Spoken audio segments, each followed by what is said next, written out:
All neat challenging question of the day ஒரு question பார்க்கலாம். The number of orbitals associated with n shell of an atom is. So options கொடுத்துருக்காங்க. எவ்வளோ orbital, அதாவது nth ஷெல்ல எத்தனை orbitals இருக்குது அப்படிங்கிறது தான் கொஷின். ஓகே, ஸோ உங்களுக்கு ஷெல்ஸோட டெசிக்னேஷன் என்னன்னு தெரியும். KNMN.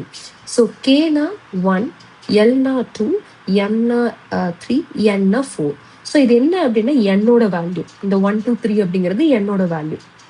நம்பர் ஆஃப் ஆர்பிட்டால்ஸ் நீங்கள் கண்டுபிடிக்கணும்னா ஒரு ஃபார்முலா இருக்குது. என்னன்னா n². சரிங்களா? ஸோ நீங்கள் nth ஷெல்லோட கேட்குறாங்க. இப்போ nth ஷெல்லோட நம்பர் பார்த்தீங்கன்னா 4 இல்லையா? ஸோ அப்போ என்ன பண்ணிக்கலாம், 4² பண்ணிக்கலாம்.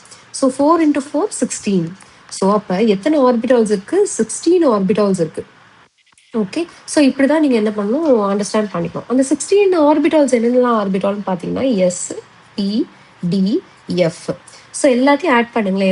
எஸ் சப்ஷனில் எத்தனை ஆர்பிட்டால்ஸ் இருக்கும்? 1, இதில் 3 இருக்கும், இதில் 5 இருக்கும், இதில் 7 இருக்கும். ஸோ நீங்கள் எல்லாத்தையுமே ஆட் பண்ணீங்க அப்படின்னா என்ன கிடைக்கும்? 16 கிடைக்கும். சரிங்களா? ஸோ அதான் இந்த 16 நம்பர். இதுக்கு ஆன்சர் வந்து 16 தான். இப்போ நம்பர் ஆஃப் எலக்ட்ரான்ஸ் கேட்குறாங்கன்னு வச்சுக்கோங்களேன். இப்போ nth ஷெல்ல எவ்வளோ ஆர்பிட்டால்ஸ் இருக்குன்றதா question. Suppose number of electrons கேட்குறாங்க அப்படின்னா 2n². இது எதுக்கான ஃபார்முலா அப்படின்னா number of electrons. Okay, so 2n²ன்றது நீங்கள் n² கண்டுபிடிச்சிட்டிங்க இல்லையா? 16 × 2 32. ஸோ டோட்டலாக எவ்வளோ எலக்ட்ரான்ஸ் இருக்கும்? 32 எலக்ட்ரான்ஸ் இருக்கும். ஓகே, ஸோ இந்த கொஷின் உங்களுக்கு புரிஞ்சிருக்கும்னு நினைக்கிறேன். புரிஞ்சிருந்தா உங்களுக்கு பிடிச்சிருந்ததுன்னா ஃப்ரெண்ட்ஸ்க்கு ஷேர் பண்ணுங்கள் அண்ட் லைக் பண்ணுங்கள். சேனலை சப்ஸ்கிரைப் பண்ணாமல் பார்க்குறவங்க சப்ஸ்கிரைப் பண்ணுங்கள். தேங்க்யூ.